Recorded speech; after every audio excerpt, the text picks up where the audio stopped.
So prior to the 2016 season, Los Angeles hadn't had an NFL team in town over 20 years, and now they have two folks. The Chargers announced today they'll move from San Diego to Los Angeles for the 2017 season.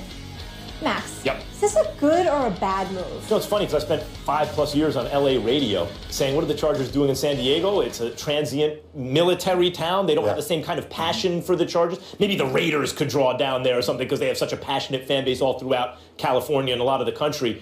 But now that it's happening, I got to tell you, after seeing the Rams, which is really the legacy team of that area, get, you know, a kind of lukewarm response this year, really, based on a lack of success.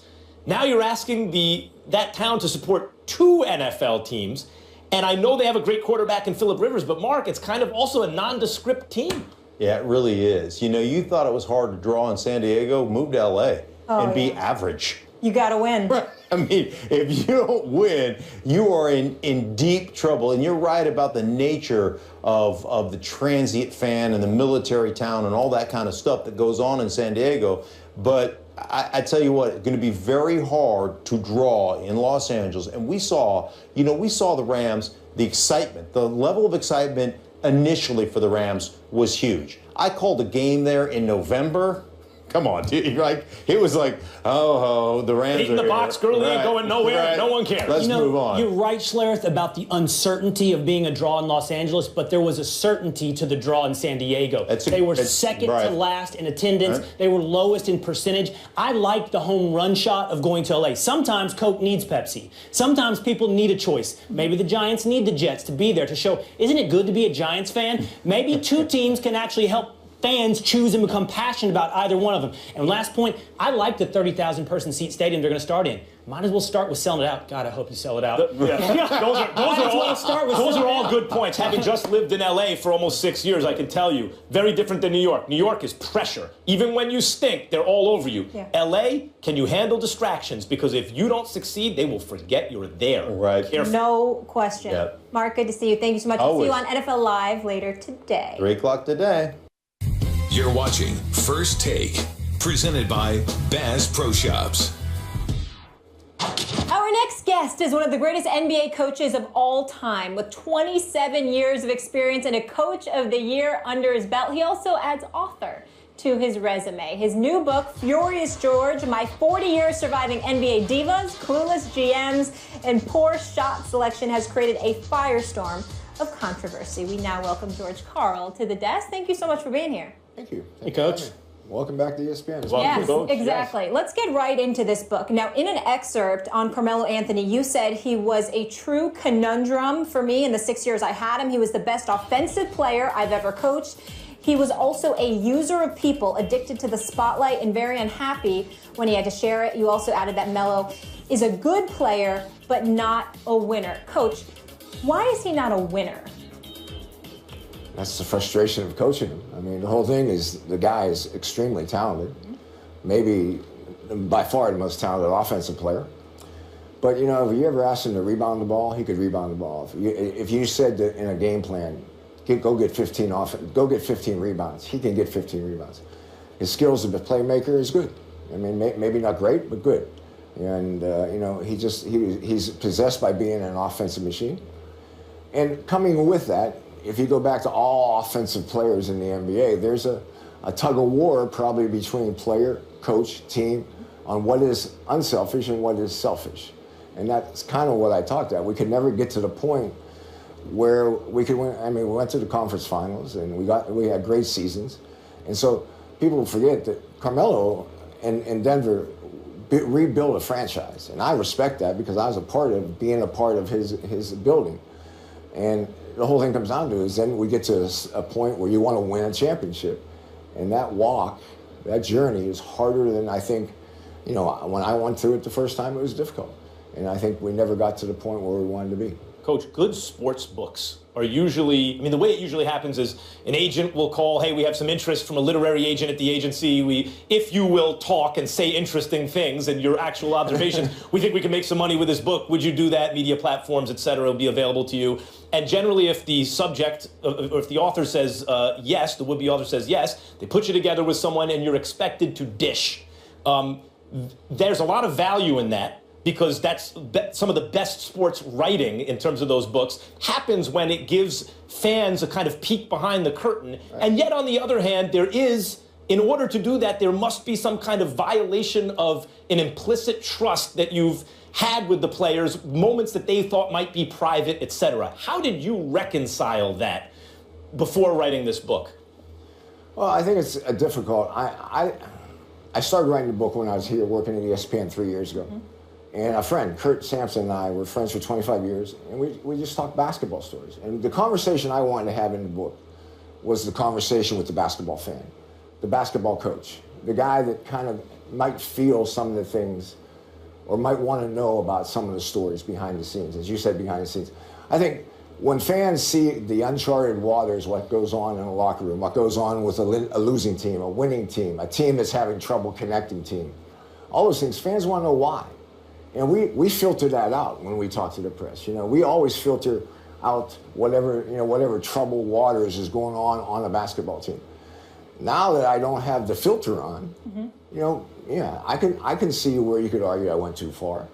But if you read the book, there's 250 pages of good stuff and about 15 or 20 pages of maybe I made Max's question, I think, is apropos. Set aside whether or not you were right or wrong on your opinions, your analysis of various players. Did it ever occur to you, were you ever concerned with this could come off as gossiping or talking behind somebody's back or talking out of school on conversations or perceptions that were supposedly within safe confines? Did you worry about sharing those stories? Most of these stories are 7, 8, 10, 15 years old. So how long do you have to stay quiet about talking about the state of the game? I don't know. Did you ask yourself that question? Yes, I did. And what was the answer? And I feel that the state of the game is unbelievably blowing up. But sometimes fast and big creates some trouble. Some troubled waters behind closed doors. George, any regrets on some of the things that you did say in the book now that you've heard some of the public backlash? I think, one thing I've mentioned many times already in some interviews is the Kenyon Martin part of fatherhood and mm-hmm. Carmelo Anthony being. It's something I think I could have talked about better or said better than I did. It came off very abrasive and bullish a little bit. What did you really mean by that point about the players without fathers? What were you trying to say there? We get players at age 19, 20, 21 years of age, and they are thrown on the NBA stage to be a star. And it's difficult. And they get paid millions of dollars now. They have a lot of things off the court, whatever you want to say, branding, interactions. They all have their own workout guy. They have their nutritionist. They have all these things. They have a lot of involvement, getting a lot of opinion. And the coach is the guy that's managing the information a little bit. And you always want to find a connection with your player. Sometimes that doesn't come from me, it comes from one of my assistants. Sometimes it comes from the trainer. But you want a connection to kind of get a better feel on what makes your players tick. What is his passion? What am I doing wrong? What am I saying that's bugging him?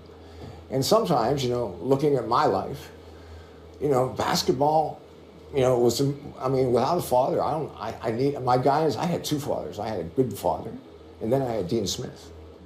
And I also went through what I went with my son. My son and I had, because of basketball, I went through a divorce, and we grew apart. And that was very difficult. And I think now we've come back together basically because of cancer.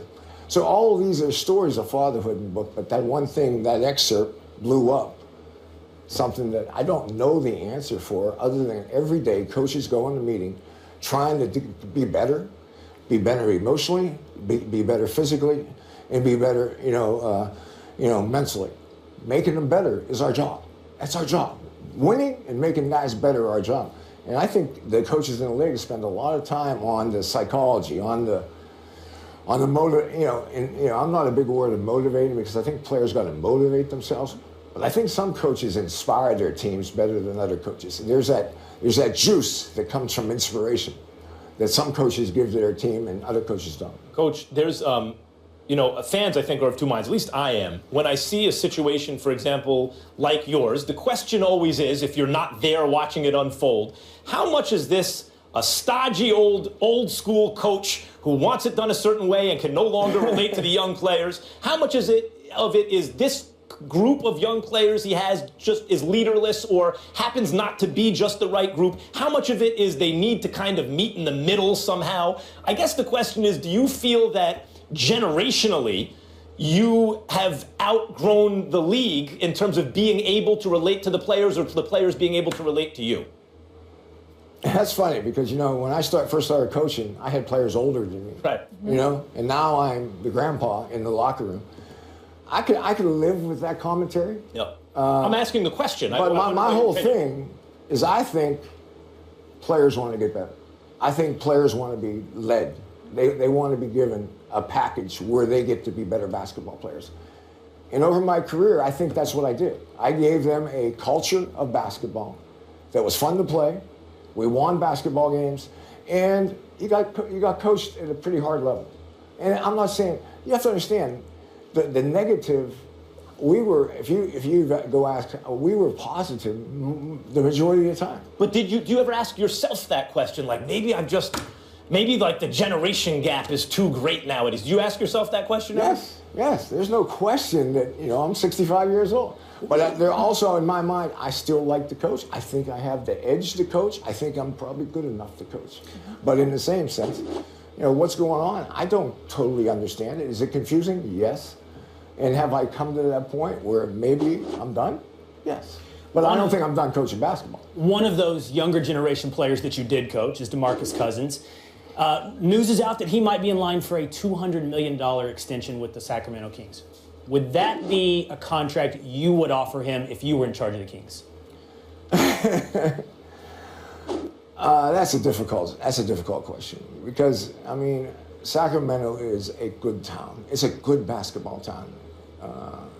And the losing, 8-9 years of losing, I want them to have a winner. I don't have the answer. I failed in my year of trying to find the answer. He's a hell of a player. I'll be honest with you. There are few players, he's like Melo a little bit, you shake your head at what DeMarcus Cousins can do as a basketball player.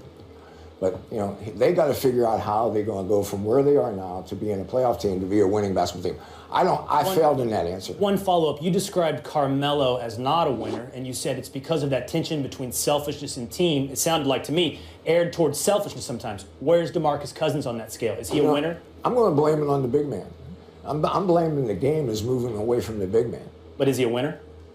I think he can be a winner, yeah. His record says he isn't, but I think he can be a winner. But the game is moving away from the big man, and I don't know where that's going to go. 5 years from now, is the big man going to get back in the game with a little more value? The game, when you play fast and quick and bring the three ball in, is easier. The statistical evaluation says it's not as good as playing on the low post and going to a big man and playing from inside out. Coach, appreciate your time and your honesty. I don't think you need to worry about promotion for this puck. There's been plenty of it already. Furious George in stores now. Make sure to grab a coffee. Thank you so much again for joining us. Thanks, Coach. Appreciate it.